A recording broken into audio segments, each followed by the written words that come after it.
In this video, I want to tell you why it took me so long to get from Software Engineer 1 to Software Engineer 2, and then the 3 reasons what was holding me back. Reason number 1, you're the same as when you started. Insanity is doing the same thing over and over again, expecting different results. Just take a moment, think back 3 to 6 months, and try and remember what you were doing. If what you were doing is very similar to what you're doing now, we really need to change that. Say for example in the sprint, say it's bi-weekly, weekly, whatever it is. Let's look at how many tickets you're picking up.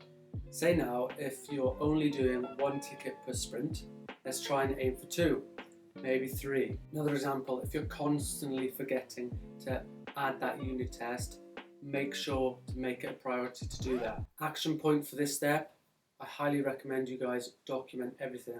That's what really helped me grow. Document the smallest things, document the largest things, document everything. Honestly, just have a little diary of what day to day, what you do in your job. Be it the tickets you've done, be it the tests you've added, be it the discussions you've had with your manager, the times you paid on a ticket. Because you can look back and see what you did and then how you can learn from it. You can put down your mistakes, everything. Change the game for me. Moving on to autonomy. You might have heard it as being a keyword in software engineering or any job really. Personally argue that this is the biggest factor in your promotion. So if you can, really pay attention to this next section. So the definition of autonomy is basically doing the work by yourself, being able to carry out a task with as little as help as possible.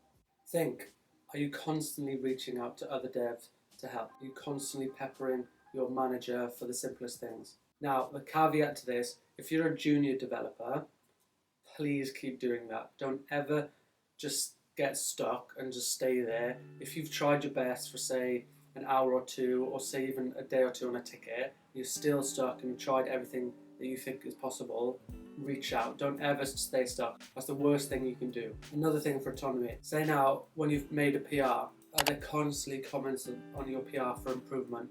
Obviously, that's the way to learn. Say now if you can raise a PR multiple times and no one's raised any comments because the code is good, the quality is good. This in a sense is autonomy because you're carrying out your work without other people giving you help. And I'm telling you now, your manager will pick up on this, and this is a key factor for you getting that promotion. With your PRs, cut out the mistakes. Please review your code before pushing your PR, or even just make the PR and look over it yourself before sharing it with your team. Try to minimize the mistakes, honestly. If they add a comment asking you to improve on something, do it and then apply it to your next PR and just rinse and repeat. Now, I really want you guys to take action in this video. I don't want you to just mindlessly watch this video like I do with loads of software engineer videos. Try and listen to the actions I'm saying, because if you really do want that promotion, like I do, I'm trying to get from a software engineer 2 to software engineer 3 right now. And these are the mistakes I'm still doing. I'm trying to minimize it. And the final thing that's holding you back from that promotion, responsibility. And specifically, taking responsibility for a certain aspect of your team's work. Think again. Do you have the same amount of responsibility as you did 6 months ago? I know I fell in that mistake, and I've taken actions and I've taken responsibility of a certain aspect of the work. I became the security guy.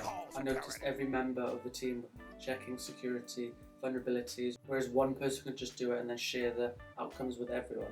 And obviously I made systems in place so when vulnerabilities came up, we had an action plan and we could do it within time spent. Not only did I take responsibility on one thing that my team were doing, I also reduced the time spent that the team was spending on a certain bit. My manager saw that and appraised my work. I'm currently actively looking for other responsibilities now I can pick up. And the action for this, just look around. Look in the team of what they're constantly doing, and it's kind of repetitive, but everyone's sort of doing it. Just look, and it doesn't have to be a massive thing. You could just be, like I did, the security guy in my team. You could be the guy that does unit tests really well. Just be someone in the team that when a team member needs to go out and do a certain bit of work, you're that person they can seek help for. Oh, I need to render data on our front end. Oh, I know John's really good at that. I'm going to seek out to John. Be like John. So, change up what you're doing. Be more autonomous.